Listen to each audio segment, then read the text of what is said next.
Hello, friends. I hope this finds you doing well. I pray that you're healthy. I hope and I pray that you're experiencing the light and the joy of God's presence within your life. I have good news for you today. Christ is risen. Christ is risen indeed. But what does it mean for us to find Easter in the midst of a season that does not feel very Eastery? In order to answer this question, I'm going to turn to the earliest account of the resurrection that we have. It comes from the Gospel of Mark.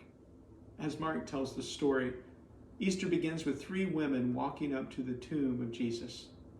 As they're walking, their plan is a simple one. They're going to anoint his body with spices and oil. Once they get there, what they discover is Jesus is gone, and instead what they see is an angel that has a message for them. The angel says, "You're looking for Jesus, who was crucified. He isn't here, he's risen. Go tell Peter and the disciples he's going ahead of them and will appear to them in Galilee." Mark then ends the story by saying that the women who initially experienced this said nothing of it, shared none of it with anyone, because they were both amazed and fearful of what they had saw. Now, I realize there's much missing about this story that we're used to hearing on Easter Sunday morning. There's no gardener that meets with Mary Magdalene. There's no ambush of the risen Christ with the travelers on the Emmaus Road. There's no breakfast with Jesus, the risen Christ, on the beach with the disciples. There's no walking through walls to find the fearful disciples. There's none of this at all. But what we discover is some very clear instruction about what it means for us and how we might go looking for Easter in the midst of the season we find ourselves in. It's all in the angel's proclamation to the ladies. The first thing the angel asks is, "You're looking for Jesus." If we're going to find Easter, as I thought about this, it begins with the conscious choice to go looking for it. I had a friend who said it well: we become what we count in this life. Just last week, I read an article that suggested that the emotions we experience in our body are the result of our own mental processes. Jesus himself said it this way: the judgments we give are the judgments we get. We find what we go looking for. This applies to all aspects of our life, and certainly it applies to finding Easter, finding Jesus in the midst of this season that we find ourselves in. Second thing the angel says to the ladies, I believe, teaches us where we can find him. Namely, in the midst of the pain and the suffering of our lives and this world. You're looking for Jesus, the angel says, who was crucified. Here in Jesus, we find a picture of a God that is on the side of the suffering of people more than any particular religion. And this should be good news to us because, well, we're hurting these days.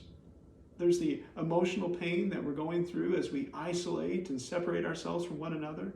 There's the physical pain that we're experiencing as a result of sickness and death, economic loss. There's the spiritual pain that we are facing as we struggle to find meaning in the midst of the circumstances we find ourselves in.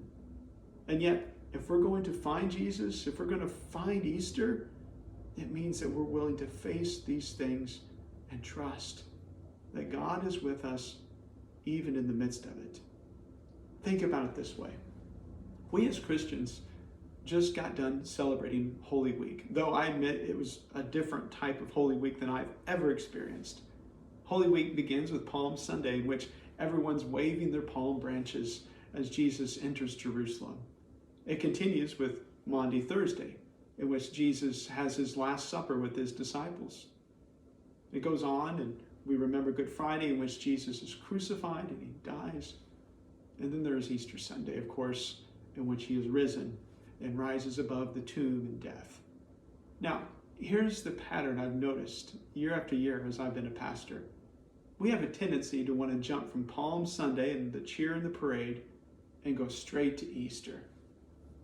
But the truth of the matter is, even though we might miss the services, there's no hall pass when it comes to pain and suffering and hurt within this life and in this world. And even more to the point, if we're going to find Jesus, the one that we see in the Gospels, it means we learn to see him even in the midst of our own pain in our own lives. Final thing the angel teaches us about what it means to claim Easter is, well, he is risen. What is Jesus? What is God doing in the midst of our pain? Raising us to new life.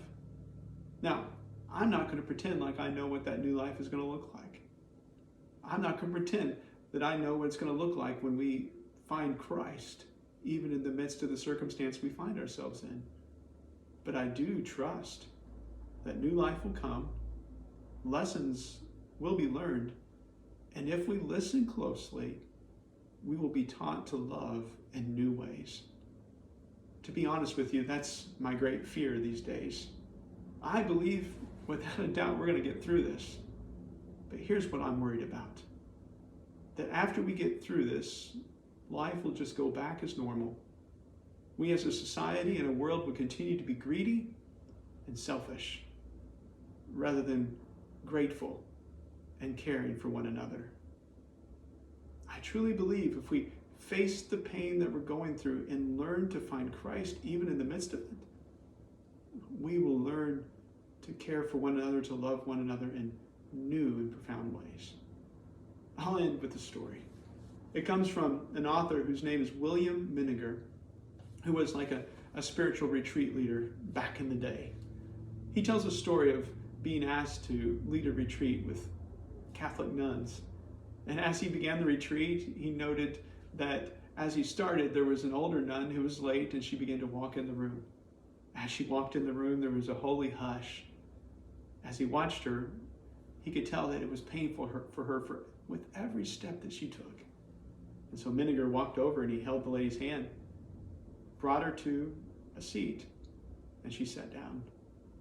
She then looked up to him, and with the glow of God in her face, she said, "Everything, everything, everything goes back to God." In that moment, he remembered thinking to himself, there's really nothing more to add. She has said it all. On this Easter Sunday, when we are forced to be at home, I know it's not easy to find Easter or see Jesus. But friends, I promise you, Jesus is here. Christ is risen, and new life will come. I promise you, everything, everything, everything goes back to God. If we have the eyes to see, a heart that is open, and are willing to trust. Happy Easter, friends. Christ is risen. Christ is risen indeed. Amen.